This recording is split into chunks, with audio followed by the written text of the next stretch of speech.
Cenab-ı Hak bizleri dinde derinleşmeye muvaffak eylesin.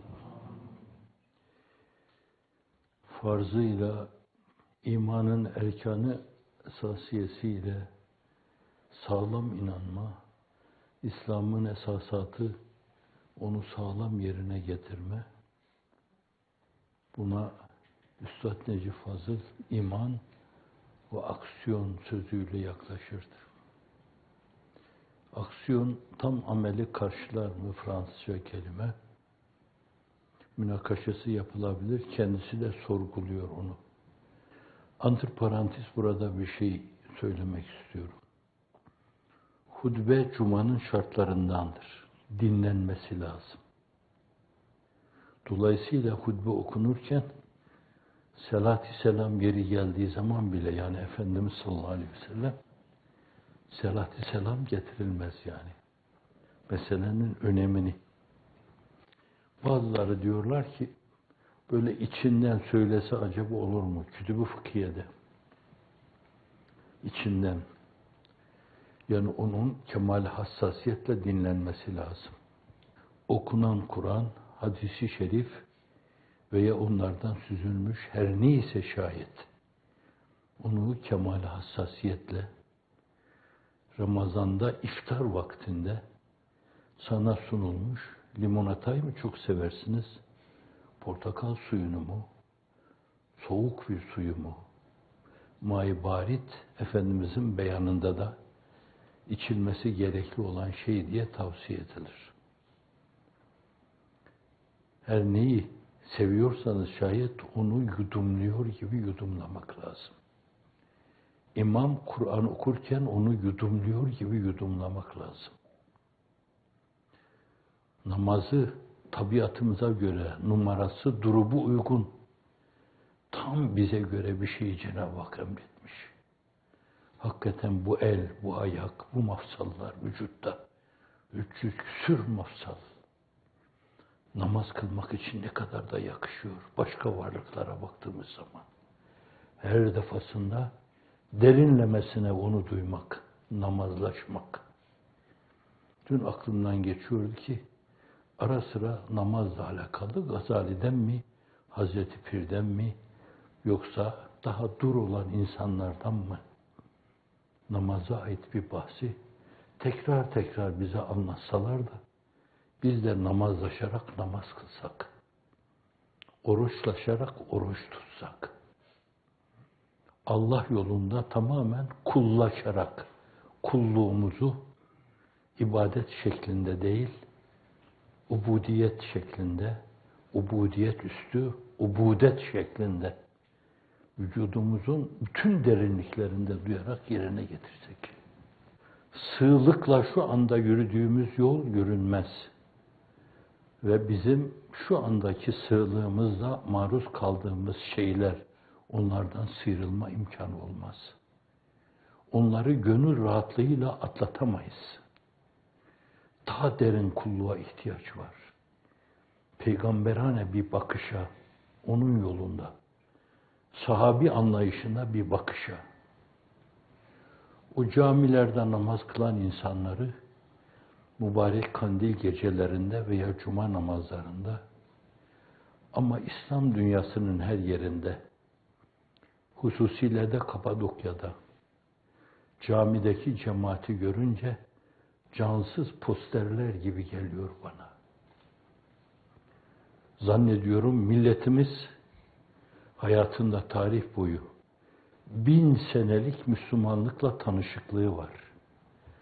Tekvini emirler hallac edilmiştir. Şunları Kur'an-ı Kerim'in ayetlerini müteala ediyor gibi etmişlerdir. Otu, ağacı, yıldızı, ayı, güneşi, sizin modern isimleriyle ifade ettiğiniz fiziği, kimyayı, matematiği, astrofiziği, antropolojiyi, ekolojiyi, sizin Kur'an-ı Kerim'in ayetlerini tahlil ettiğiniz gibi tahlil etmişlerdir.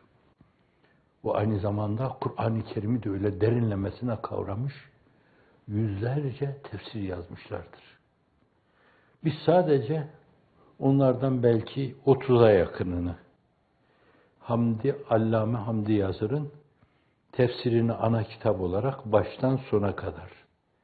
Sonra da onun deyip demediği şeyleri görmek için onun yanında 20 küsür, 30'a yakın tefsir arkadaşlar bakarak 30 tefsiri birden müteala etme imkanı oldu. Sorgulayacağınız bir şey yok. Bir şey var belki, kendi zamanlarının renk ve desenini taşıyordu. Ona günümüzün, bu zamanın esas yorumlarının ilave edilmesi, konjüktürün kazandırdığı şeylerin ilave edilmesi lazımdı. O da bugün kolektif şuurla, ortak akılla yazılacak fünun-u müsvete ile beraber, tekkiye ve zaviyenin varidatı ile beraber ve aynı zamanda kitap ve sünnet bilgisiyle beraber bunların hepsini hazmetmiş, sindirmiş bir heyet-i âliyenin bir araya gelmesiyle ortaya koyacağı bir tefsir. Bu tefsir mevzuuna, mazmununa saygının gereği, bu İslamiyete saygının gereği, bu Hazreti Ruhu Seyyidül Enam'a saygının gereği, bu Kur'an'ı bize bir mesaj olarak gönderen Allah'a saygının gereği. Zira o Kur'an kainat mescidi kebirinde kainatı okuyor. Hazreti Pir'in ifadesi. Sus kainat mescidi kebirinde Kur'an kainatı okuyor. Onu dinleyelim. Onu virdü zeban edelim. Evet söz odur. Hak'tan gelip hak diyen, nurani hikmeti neşreden yalnız odur. Evet yalnız sensin ey Kur'an-ı Mucizül Beyan. Tekke ve zaviyenin, İslam'ın kalbi ve ruhi hayat cihetinin temsil edildiği yerler taklide emanet. Kur'an ilimleri yine mukallitlere emanet. Fünun-u müsvete başını almış, pozitivizmin, naturalizmin, materyalizmin güdümünde ayrı bir vadide kendini bir çağlayana salmış ki dışarıya çıkmaya ihtimali yok. Yeniden bu üç esas, üç temel disiplin, bunların inzimamı esas önemli. Bir vahidi teşkil edecek. Zira bunlar bir vahidin farklı üç tane yüzünden ibaret. Ve bunlar Hicri 5. asırdan sonra birbirine yabancı hale gelmiş. Tekke bir yerde bir darlığın mahkumu emeklemeye durmuş. İslami ilimler farklı bir vadide emeklemeye durmuş. Fünun-u müsvete başkalarının elinde kalmış, bize de onun taklidi düşmüş. Onlar materyalizm demişlerse o denmiş. Pozitivizm demişlerse o denmiş. Naturalizm demişlerse o denmiş. Ötesinde bir şey söylenememiş. Bir gün yine bu üç esasın bir araya gelmesiyle Kur'an'dan maksud olan şey Cenab-ı Hakk'ın muradı sübhanesi ortaya çıkacaktır. Gayeyi hayal haline getirip bunu realize etmeye bakmak, bunu tahayyül etmek lazım.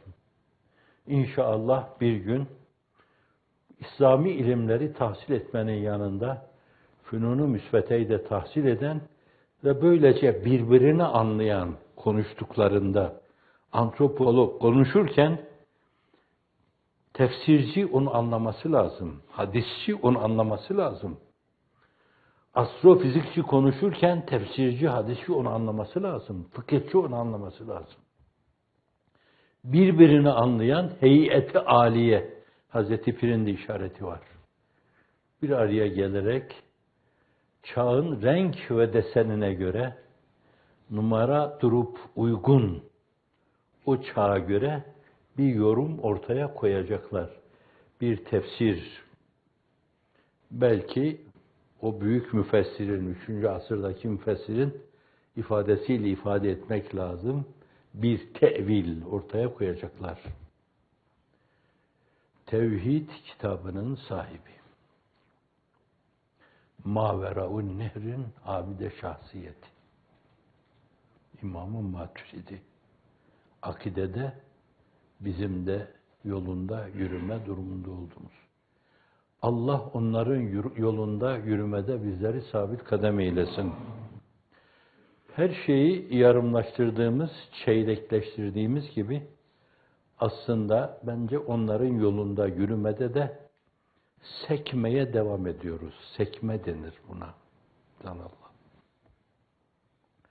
Çok ciddi onları takip ettiğimiz söylenemez. Gece teheccüdü kaçırdığından dolayı gündüz kaza ederken bu esas gece namazıydı ve berzah hayatını aydınlatacak bir projektördü.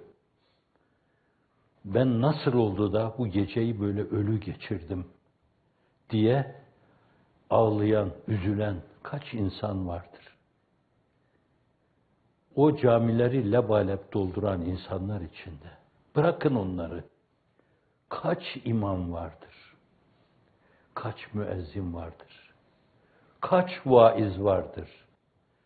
Kaç merkez teşkilatındaki ekabir vardır? Kaç Horasanlı, Taylasanlı vardır? Evvabini kılamadım ben. Cebrenlin noksan. Farzımda, revatibimde kusur etmiş olurum. Onu da kılayım ben deyip. Kütüb-i Fıkhiye'de ezbere bir şey değil ki, alın bakın yani. Bunların hepsi de yine müşterek Fethü Babil İnaye ile belki 20 var mıydı? 20 ayrı fıkıh kitabı mütalaa edildi. Ben en âli mekteplerde meseleye bu şekilde yaklaşıldığını bilmiyorum. Çünkü oralarda bile iş geçiştirmeye bağlanmış. Fihriste bak, işle, fişle, doktora yap, doçentlik yap, prof ol, tamam, allame-i cihansın. O değil. O müktesebatın bütününe vakıf olma. O Kütüb-ü Sitte'yi birkaç defa baştan sona kadar okumamışsa, falan şöyle diyor, falan böyle diyor. Ben ona katiyen hadisçi demem. Efendim, o olsa olsa hüdeysçi olur. Muhaddis değil. Müheydis, yok öyle bir kelime. Evet. Derin olma mecburiyetindeyiz. Dürer'e bak, Hurer'e bak, Fatih döneminde yazılan eserler. Yine o döneme ait İbrahim Halevi'nin Mültekal Ebhur'una bakın. Ve sadece namaza müteallik Halevi Sagirine bakın. Ve belli bir dönemde yazılmış Merakül Felah'a bakın. Onun haşiyesi, Tahtavi'ye bakın. Onlara göre bir Müslümanlık. Selefi salihinin dediği şeyleri süzmüş, değerlendirmiş, takdirlerde, tercihlerde bulunmuş, ortaya koymuşlar. Müslümanlık budur demişler. İbn Abidin'e bakın. Son allamelerden. Fıkı müçtehit kadar bilen hocalara şahit oldum ben. O Erzurum Müftü Naibi Osman Efendi de onlardan bir tanesiydi. Fıkıh kitaplarını mütalaa ederken uykuya daldığını, kitabın yüzüne düştüğüne şahit olmuştum ben. Bize dersleri taklit etmenin dışında yatakta bile onları mütalaa eder. Kendisine bir müçtehit nazarıyla bakılırdı. Ama o İbn Abidin'i kendinden çok büyük, allame gibi görürdü. Muhammediye Şerhi Berika'yı, hadiminin, Konyalı hadiminin ders olarak takrir ederken, onu bir allame gibi görür, saygı duyardı. Kendi bir allameydi ama allame gibi görür, saygı duyardı. Onlar nasıl cuma namazı kılınır Türkiye'de, nasıl 5 vakit namaz kılınır, farzlar nelerdir, revatip nelerdir, zevait nelerdir, cebren linnoksan eda edilen şeyler nelerdir? Alın bakın.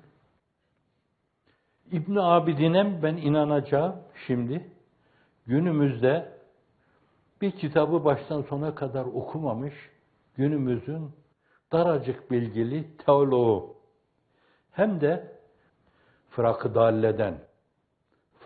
Dalle bir yerde Persli'nin tecviz ettiği şeyi tefsire yazarken evet diyen Fırak-ı Dalle, bunların fetva emini oldukları dönem zamanın ne kadar karardığını ona göre değerlendirin. Ufkun ne kadar karardığını, insanların ne kadar dinden uzaklaştığını kararlaştırın. Diyor ki Cuma günü işte camiye geldiğiniz zaman orada ister tahiyye-i mescit şeklinde, isterse Cuma'nın ilk sünneti, Cuma'nın farzı, ondan sonra Cuma'nın son sünneti günümüze göre, ondan sonra Zöhr-i Ahir ve İbn Abidin, lütfen bakın. 5-10 tane o Selefi salihinden 4., 5., 6., 7. asırda yaşamış fukaha-i kiramın eserlerinden kaynak gösterirler. Diyor ki günümüze göre bir de vaktin son 2 rekat sünneti mutlaka kılınması lazım. Orada kalkıp da kendini beğenmiş akıl hastası, teolog, hemen namazı kılar kılmaz, aradan geçiştirme, üzerinden atma manasında sıvışıp camiden çıkınca cemaatte harıl harıl boşanıverir arkasından. Galiba böyle olacakmış der. Galiba böyle olacakmış. Hadis-i şerifte ifade buyurulduğu gibi ulema kalmayınca halk cühelayı alim diye intihap ederler. Meseleleri onlara sorarlar. Onlar da o yarım yamalak bilgileriyle fetva verirler. Kendileri dalalete düşmüştür, başkalarını da illal ederler. Fadallu adallu. Efendimiz buyuruyor. Sen aradan çıkarma ve hemen sıvışma. Şayet hemen öyle yapıyorsan başkaları da işte o şeyin arkasından koyun sürüsü vardı ya, onlar da senin arkandan sürüklenir çıkarlar. Evet. Dinin emirlerini azimetlere yürekten bağlılık içinde ölesiye bir gayretle yerine getirmek lazım. Birilerinin o mevzuda kusuru var. Sünneti ihmal ediyor. Zevaitte kusuru var. İhmal ediyor onu. O mevzuda onlara denecek şeyler usulünce, kaçırmadan, tenfir etmeden, meseleyi bir ağırlık şeklinde onlara tahmil ediyor gibi tahmil etmeden anlatman lazım. Ama sana gelince Hazreti Pir'in de bir yerde işaret ettiği gibi Şehrani'nin mizanı, azimetlerle amel etmek. Ebu Hanife Hazretleri, diğer 3 imam, hatta onların dışında İmam Sevri, Evzai, bunlar da o devrin müştehitleri. Onlar öyle demiyorlar. Fakat Hazreti İmam-ı Hümam, mai müstamel necistir diyor. Zuhali merhum, onu da mütalaa etme imkanı olmuştu.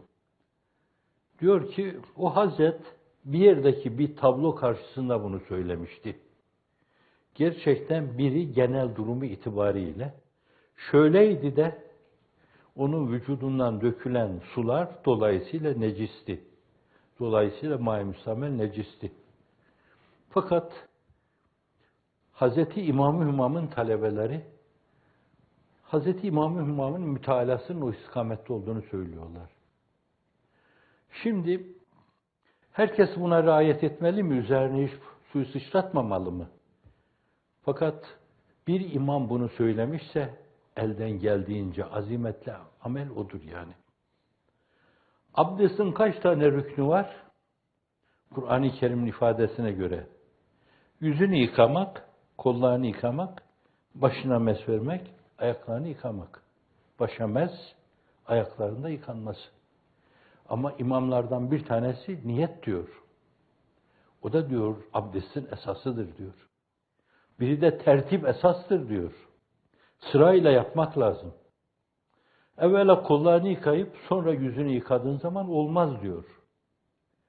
Şimdi Şehrani'nin mizanına göre yapılması gerekli olan o diğer mezheplerin farklılıklarını da nazarı itibarı alarak meseleyi ağırlığıyla yüklenmek lazım.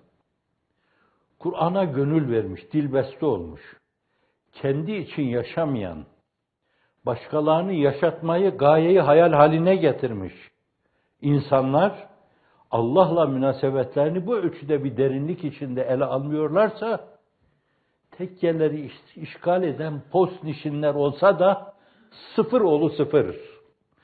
Camilerde gürleyen vaiz olsa da sıfır oğlu sıfır.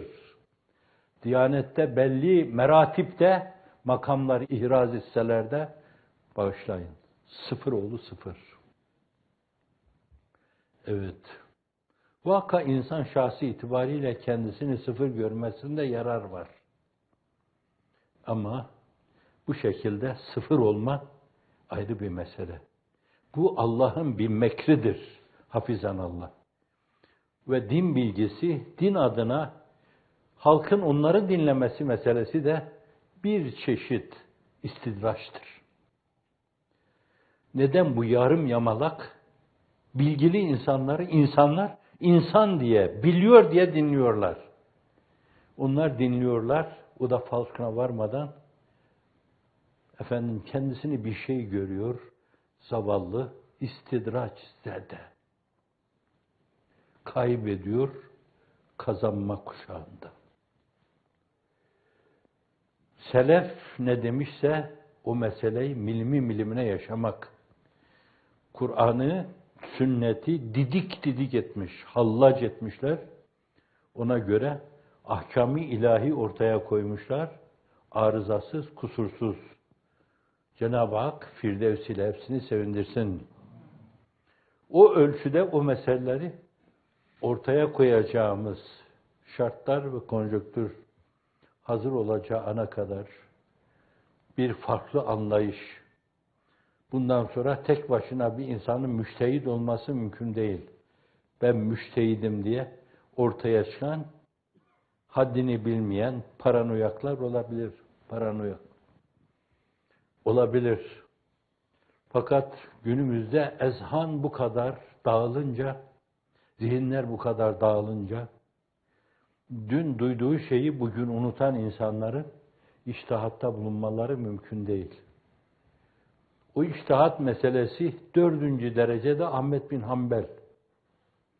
1 milyon hadisten o 40.000 küsür hadise yakın oğlunun ziyadesiyle beraber, Abdullah'ın ziyadesiyle beraber.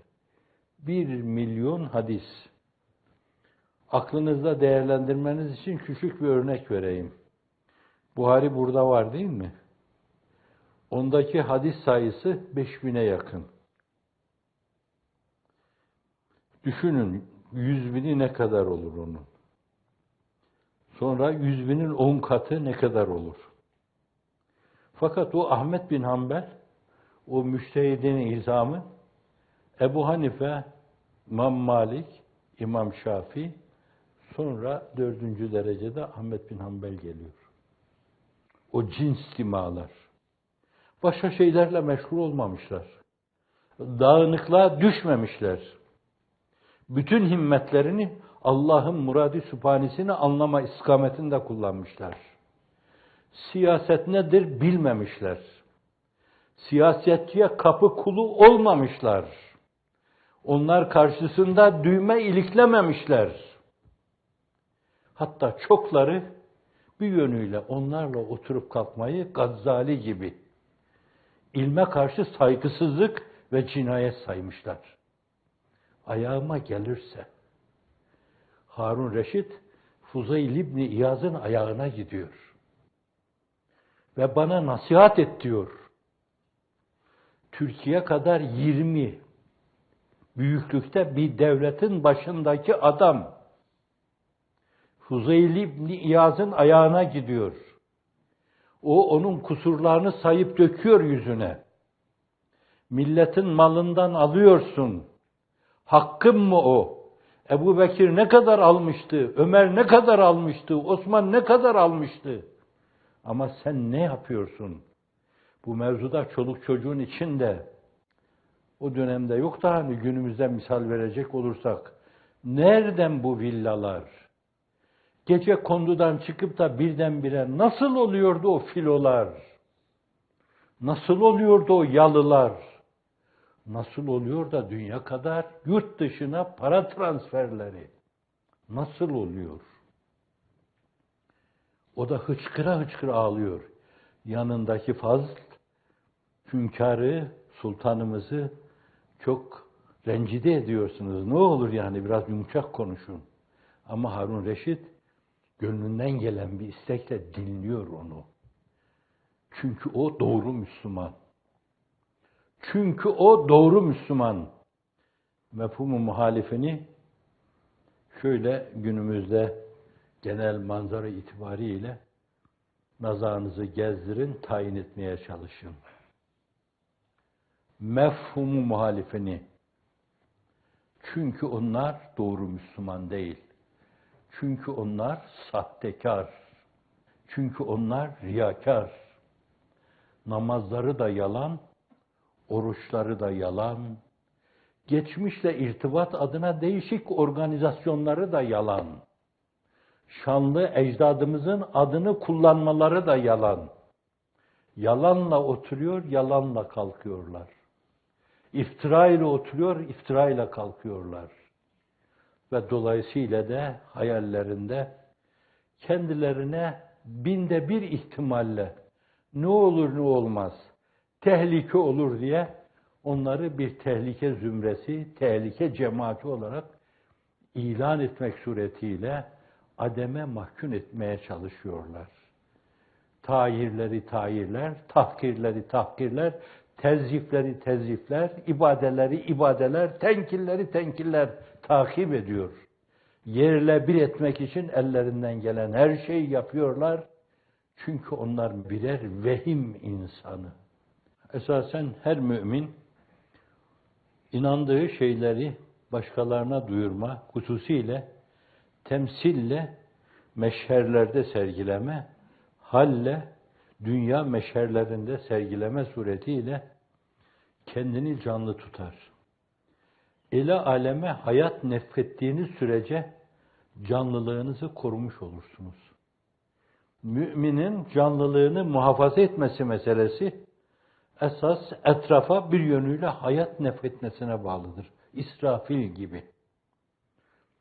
Bunun heyecanını yaşama. Ben canlı kalmam lazım.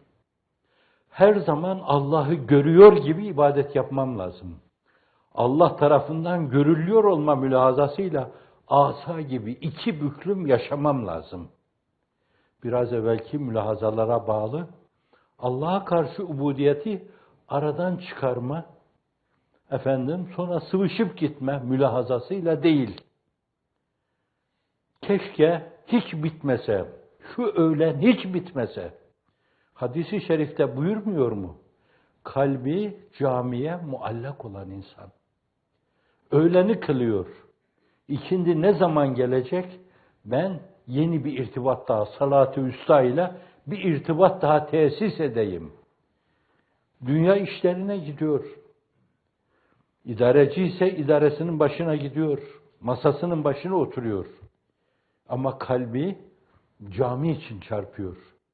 Bir ezan okunsa da yeniden, ezanla bir konsantrasyona geçsem de, bir kamet okunsa, yeni bir konsantrasyona geçsem de, bir sünnet kılsam, bir kat daha konsantrasyonumu artırsam da, bir farza dursam, tam Allah'la münasebete geçsem de, bir kere daha o tadı tatsam. Öyle. Şimdi herkese bu duyguyu bir yönüyle duyurma, arz ettiğim gibi. Meşher-i alem çarşısında bir yönüyle, memer-i alem çarşısında, alemin gezip dolaştığı çarşıda halle, temsille, halin, temsilin bir yönüyle net anlaşılmadığı yerlerde esası odur. Kavli devreye sokmak. Yani niye bu insanlar bu kadar ince? Neden gözler kontrol altında? Neden kulaklar mesmu olmaması gerekli olan şeylere karşı kapalı? Neden dil hep konuşulması gerekli olan şeyleri konuşuyor? Neden sükût tefekkür, konuşma hikmet? Bu hususlarda el alem, o temsilin dilinden anlamayan, halin dilinden anlamayanlara sen işte şunun için diyeceksin yani. Şimdi bu esas o vazifeyi yapan, o misyonu eda eden, o işin mücahidi diyeyim. O işin mücahedecisi, o insanın canlı kalması adına, hep dipdiri kalması adına çok önemli bir faktör. İkincisi, o mesaj size sunulmuş, dünyanın her yerine o meseleyi ulaştırma, bir sorumluluk şeklinde size yüklenmiş mi, yüklenmemiş mi? Diyor mu, demiyor mu? İnsanlığın iftihar tablosu sallallahu aleyhi ve sellem. Benim adım güneşin doğup battığı her yere ulaşacaktır. Ve bu ümmet, mübarek ümmet, Kur'an-ı Kerim'de takdir edilirken kuntum hayre ümmetin uhricet linnas te'murun bil ma'ruf ve tenhaun 'anil munkar ve tu'minun billah. Evet. Münafıklar kendilerine ait hususlarla anlatıldıktan sonra müminlere gelince onlar bu evsafla anlatılıyorlar. Kaç yerde hakkı hakikati anlatma ve aynı zamanda münkerattan insanları vazgeçirme meselesi ciddi bir sorumluluk şeklinde inanan insanlara birer vazife olarak tahmil ediliyor. Bu sorumluluğu yerine getireceksiniz. Bu bir esas, usul.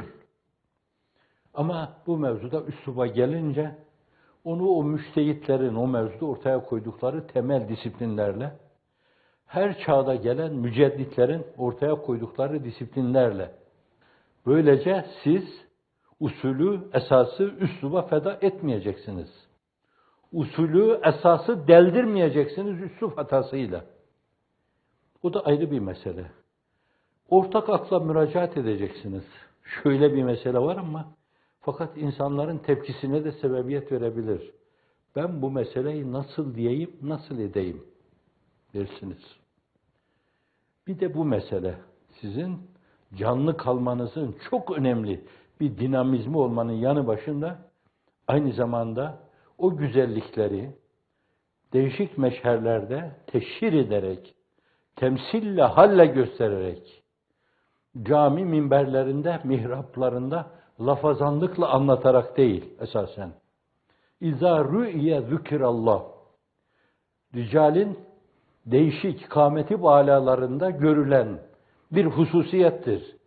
Mümin, hakiki mümin odur ki görüldüğü zaman Allah hatırlanır. Ya men izâ secede tecellallah diyor. Efendimizle alakalı. Ey secde ettiği zaman Cenab-ı Hak tecelli ettiği insan diyor. Secdedeki aynı zamanda kıvranmasını da ifade ediyor Kur'an-ı Kerim'de bir yerde. Ve tekallubeke fis-sacidin. Sizi böyle gören insanlar niye falan derler. Neden derler. Ve bu size esasen o meselelerin izahı, şerhi, haşiyesi adına kendinizi ifade etme yolunu açar. Bir yönüyle size bir imkan verilmiş olur. Siz o işi sergilerseniz. Bu da meselenin bir diğer yanı. Bir diğer yanı esasen Müslümanlığın bir kavga dini olmadığı, ebedi risalette ifade edildiği gibi esasen onun savaşları, harpleri bile müdafaa savaşıdır. Bütün dünyaya bunu gösterme.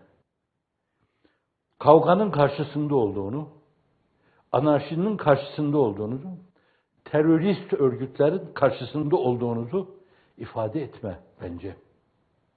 İslam'ın güzelliğini anlatma adına çok önemli bir şey. Yeni günümüzde terörist var. Müslümanların terörizmle katiyen alakalarının olmadığını anlatma. 20 sene evvel mi demiş Kıtmir. Müslüman terörist olmaz. Teröriste de Müslüman denmez. olmaz. Belki de burada bu kulelerin tahrip edildiği zaman mıydı? Neydi? Evet belki o zaman. O da yine 10-15 sene herhalde oluyor. Başka zaman belki başka şekilde de mesele ifade edilmiş. İslam'ın mübarek adını, Hazreti Ruhu Seyyidül Enam'ın emanetini, Cenab-ı Hakk'ın mesajının esas hayat tarzı şeklinde hayatımıza hayat olmasını bence o türlü şeylerle karartmamak lazım. Din, hayatın hayatı, hem nuru hem esası, İhya-i dinle olur bu milletin ihyası. İhya-i dinle olur dünyanın ihyası. İhya-i dinle olur dünyanın ihyası. Ne çapta olursa olsun inandırın. Bir seviyede inansın. Dolayısıyla bu sizi bir yönüyle omuz omuza getirecek, diz dize, topuk topuğa getirecek. Adeta bir safın insanları haline getirecek. İsterseniz siz sonradan ona kültürler diyaloğu dersiniz. İsterseniz anlayışlar diyaloğu dersiniz. İsterseniz inançlar diyaloğu dersiniz. Fakat esası bunun kavgasız bir dünya demektir. Birbirini canavar gibi öldürmeyen insanların dünyası demektir. Kafi derecede zaten insanlar ölüyor. Efendim, bunu Darwin mülahazasıyla natural seleksiyon demeyeceğim de ben. Bir yönüyle şöyle böyle değişik, yaygın, sari hastalıklarla veya işte başkalarının şöyle böyle zarar vermesiyle buna da isterseniz iradi seleksiyon diyebilirsiniz.